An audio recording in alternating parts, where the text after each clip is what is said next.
Já há um relativo consenso nas ciências sociais a respeito de que não é possível a gente pensar as relações humanas sem pensarmos a relação que esses humanos estabelecem também com outras espécies animais. As sociedades, as culturas humanas têm se relacionado profundamente com outras espécies desde o seu início e, na verdade, hoje em dia a questão a que se pensa é que tipo de relação que se estabelece com esses animais, né?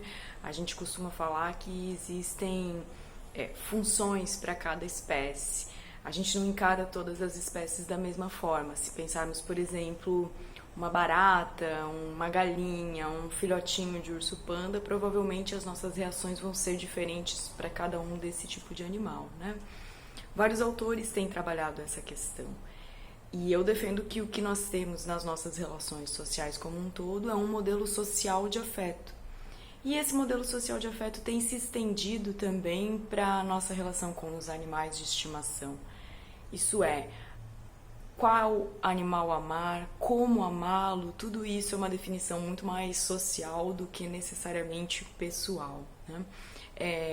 Tem uma autora, Melanie Joy, que tem um livro cujo título já por si só é bastante revelador, que chama Porque Amamos Cachorros, Comemos Porcos e Vestimos Vacas. Nesse sentido, o status de pet ele é dado por nós, humanos. Ou seja, a ideia de que cães e gatos, invariavelmente cães e gatos, né, a gente às vezes atribui para outras espécies, mas principalmente esses dois, são animais de estimação, isso é um status dado por nós, poderiam ser outras espécies, eventualmente. Mas nessa definição que foi se dando, então esses animais são pets e outros não necessariamente.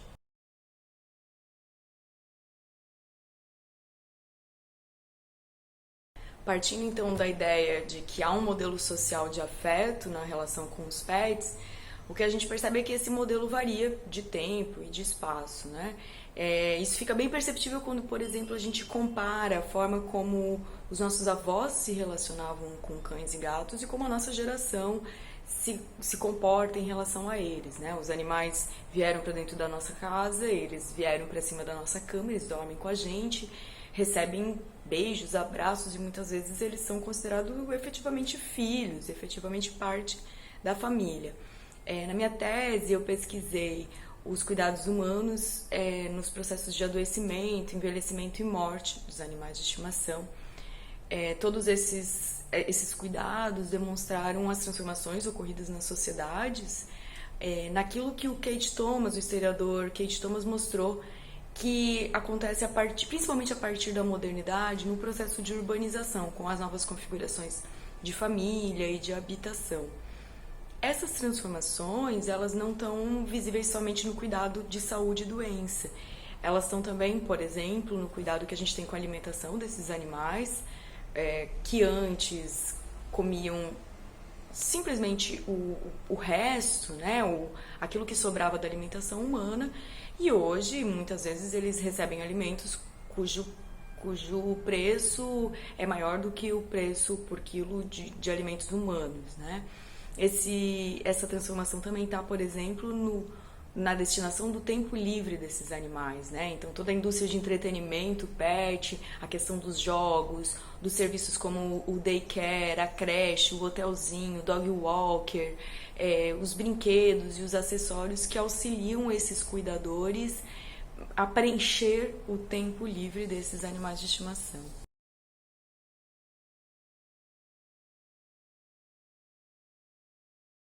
Seguindo a teoria do sociólogo alemão Norbert Elias, que mapeou as formas que as sociedades ocidentais têm ficado cada vez mais obcecadas com a questão da civilidade, com o processo civilizatório, o que se percebe é que a gente tem estendido essa obsessão pela civilidade também para os animais de estimação.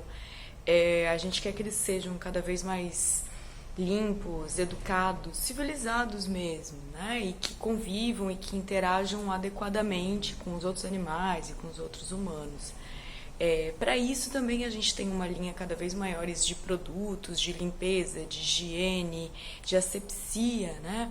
Para torná-los mais aceitável, e também serviços como consultoria comportamental, os psicólogos caninos e toda uma área da medicina veterinária que tem se focado mais na questão da saúde mental.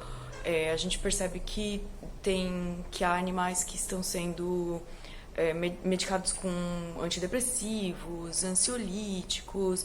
Então, essa discussão toda que já se tem sobre a medicalização do sofrimento, a medicalização da inadequação, a gente está estendendo também, tem se aplicado também aos pets, né? Então, essa humanização dos animais, ela vem ocorrendo com certos custos, né, para esses indivíduos, animais, em busca desse processo civilizatório que deve alcançá-los também, de acordo com as nossas expectativas.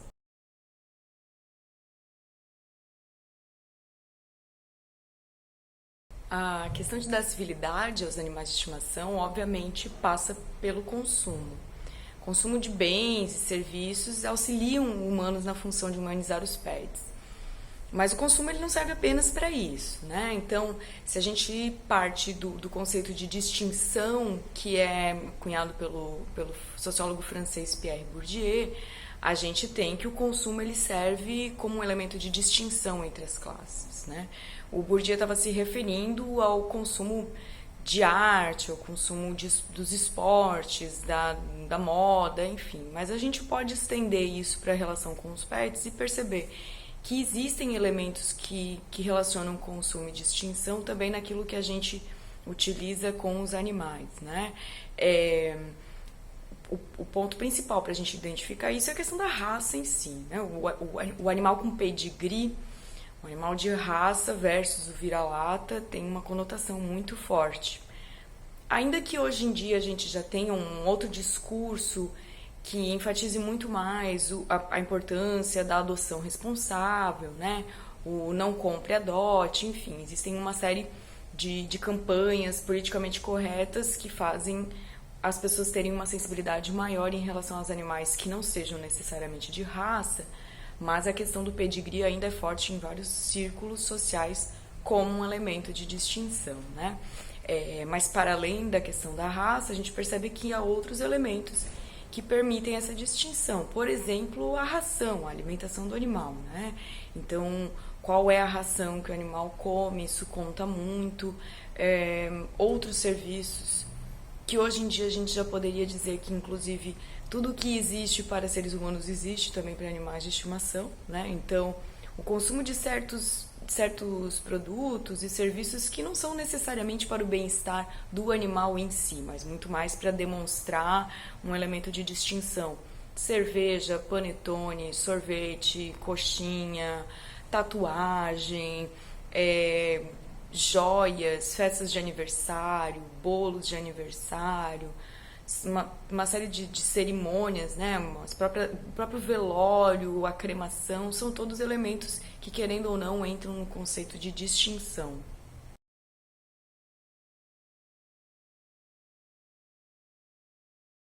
A autodefinição de mãe de pet é motivo de muita polêmica. Isso vem sendo trabalhado por algumas pesquisadoras no Brasil, e aqui eu posso destacar, por exemplo, a antropóloga Andréa Osório, que tem demonstrado como as desigualdades de gênero elas se reproduzem também nas relações com os animais de estimação, né, no cuidado. É muito fácil a gente encontrar mãe de pet, mas é muito raro a gente encontrar pai de pet. Os homens, normalmente, eles se autorreferenciam como o amigo, o parceiro, no máximo o irmão dos animais, né? Então é uma relação muito de parceria mesmo, e não necessariamente de se ver como o pai desse animal. Na minha pesquisa de campo, eu acabei percebendo que há uma recorrência nas famílias com pets de que o cuidado, o asseio com o corpo do animal, o cuidado com o espaço que esse animal ocupa, ele seja predominantemente feito pela mulher, né? Levar ao veterinário, cuidar quando ele está doente também. Ou seja, nada de novo nas relações de gênero. Inclusive, se pensarmos que há uma diferença no trato que se tem com machos e fêmeas, né? Não é incomum nos depararmos com situações em que há discursos que colocam o cachorro macho como aquele que não pode ser castrado, aquele que é o viril, o forte, né? muitas referências ao seu órgão sexual, né? Enquanto para as fêmeas, para as cachorras, para as gatas fêmeas, se projeta um discurso moralizante, né? Eu lembro muito bem de uma senhorinha que eu tive contato na minha pesquisa de campo, que ela falava, ela estava muito chateada porque a cadelinha dela era muito oferecida, né? Ela se oferecia para os cachorros no portão da casa, né? Para os cachorros dos vizinhos. Então, esse discurso moralizante, os estereótipos de gênero que a gente tem nas relações entre seres humanos, elas estão presentes também nas relações interespecíficas.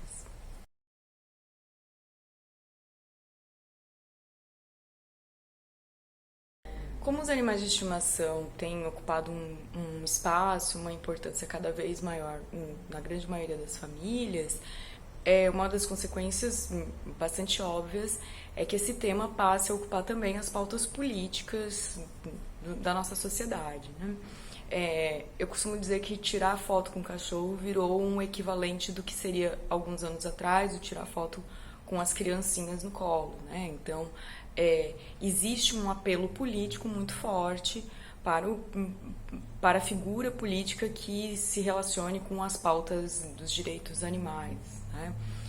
Projetos de lei que envolvam direitos animais, eles lotam as casas legislativas municipais, estaduais, a federal também. Claro que sempre com uma ênfase muito grande no binômio cão e gato, né? E não necessariamente uns direitos animais ampliados para animais de abate, para animais de teste de laboratório, etc, né? Quando muito se aplicam a esses animais numa perspectiva muito mais bem-estarista do que necessariamente abolicionista. Ou seja, essa discussão entre essas duas vertentes se dá muito nos ativismos e na própria teoria dos direitos animais, mas a gente percebe que o que se tem hoje em dia dentro da política nacional é muito mais de permitir o uso de animais de uma maneira que seja mais prezando o bem-estar deles e não necessariamente rompendo com as relações de dominação animal ou algo assim, né? Então, se a gente une tudo isso, a gente percebe que existe um apelo, essas relações com animais de estimação, não tem só uma questão de afeto envolvendo aí, né? Existem apelos econômicos fortíssimos, apelos políticos, relações de poder bastante intrincadas, bastante complexas e que muitas vezes elas estão invisibilizadas por essa camada de afeto que as envolve, né? Mas quando a gente pensa a nossa relação enquanto sociedade com os pets, a gente percebe que nem tudo é amor, né? Existem coisas muito mais complexas para se considerar e para analisar essas relações.